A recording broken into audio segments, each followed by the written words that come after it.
محمد نبينا بنور هدينا من مكة حبيبي نور سطع المدينة من صلى صلاته وتحلى بصفاته.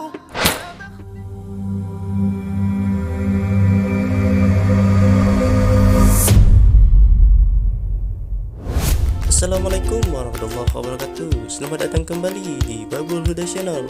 Pada kali ini kami akan membagikan video semangat santri dalam mempersiapkan Maulid Nabi Muhammad SAW yang dilaksanakan pada hari Ahad tanggal 7 Februari tahun 2021. Dalam mempersiapkan Maulid Nabi besar Muhammad SAW di Dayah Madinatul Diniyah Babul Huda Glimadan, santri-santri Dayah Madinatul Diniyah Babul Huda Glimadan mengecat balai, membersihkan rumput-rumput di sekitar balai, menanam bunga dan lain sebagainya.